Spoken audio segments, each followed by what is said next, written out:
राधे राधे। जय श्री कृष्णा दोस्तों। श्री कृष्ण कहते हैं, संसार रूपी माया को कैसे पहचाने। सुदामा ने एक बार श्री कृष्ण से कहा, कान्हा, मैं आपकी माया के दर्शन करना चाहता हूँ कि ये माया कैसी होती है।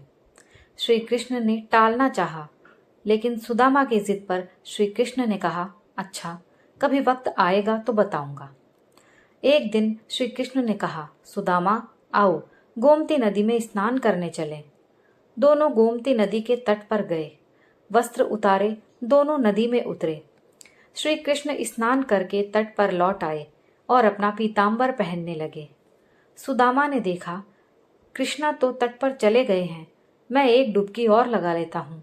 और जैसे ही सुदामा ने डुबकी लगाई, वैसे ही सुदामा को लगा कि गोमती में बाढ़ आ गई है, वो बहे जा रहे हैं।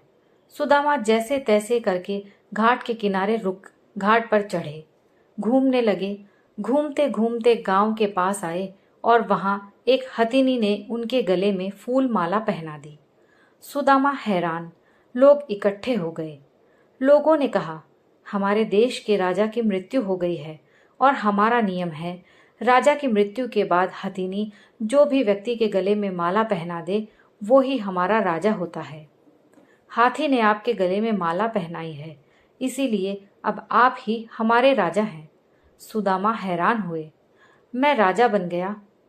एक राजकन्या के साथ उनका विवाह भी हो गया, 2 पुत्र भी पैदा हो गए। एक दिन सुदामा की पत्नी बीमार पड़ गई, आखिर में मर गई। सुदामा दुख से रोने लगे।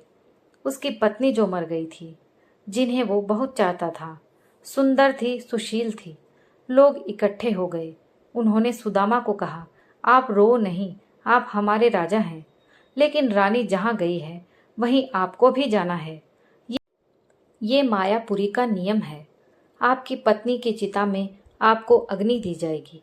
आपको भी अपनी पत्नी की चिता में प्रवेश करना होगा। आपको भी अपनी पत्नी के साथ जाना होगा। ये सुनकर तो सुदामा की सांस रुक गई, हाथ पांव फूल गए। अब मुझे भी मरना होगा। मेरी पत्नी की मौत हुई है, मेरी तो नहीं। भला मैं क्यों मरूं? ये कैसा नियम है? सुदामा अपनी पत्नी की मृत्यु को भूल गए। उसका रोना भी बंद हो गया। अब वो स्वयं की चिंता में डूब गए और लोगों से कहा कि भाई, मैं तो मायापुरी का वासी नहीं हूं। मुझ पर आपकी नगरी का कानून लागू नहीं होता। मुझे क्यों जलना होगा? लोग नहीं माने। कहा, अपनी पत्नी के साथ आपको भी चिता में जलना होगा, मरना होगा। ये यहाँ का नियम है। आखिर सुदामा ने कहा, अच्छा भाई, चिता में जलने से पहले मुझे स्नान तो कर लेने दो। पहले तो लोग माने नहीं, फिर बात मानकर उन्होंने हथियार बंद लोगों की ड्यूटी लगा दी। सुदामा को स्नान करने दो, देखना कहीं भाग न जाए। रह रहकर सुदामा रो रहे थे। सुदामा इतना डर गए कि उनके हाथ पैर कांपने लगे। वो नदी में उतरे, डुबकी लगाई और फिर जैसे ही बाहर निकले, उन्होंने देखा माया नगरी कहीं भी नहीं। किनारे पर तो श्री कृष्ण अभी अपना पीतांबर ही पहन रहे थे और वो एक दुनिया घूम आए हैं, मौत के मुंह से बचकर निकल आए हैं। सुदामा नदी से बाहर आए और सुदामा रोए जा रहे थे।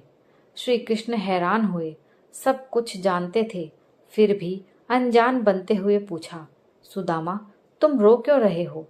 सुदामा ने पूछा, कृष्ण, मैंने जो देखा वो सच था या ये जो मैं देख रहा हूँ वो सच है?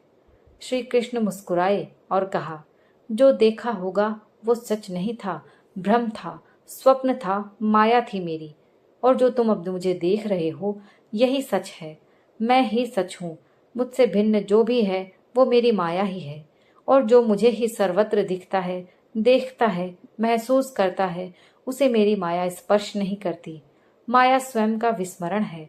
माया आज्ञा है। माया परमात्मा से भिन्न है। माया नर्तकी है, नाचती है और नचाती है। और जो प्रभु श्री कृष्ण से जुड़ा है वो नाच नहीं, भ्रमित नहीं होता, माया से निर्लेप रहता है। वो जान जाता है। सुदामा भी जान गए थे। जो जान गया वो श्री कृष्ण से अलग कैसे रह सकता है।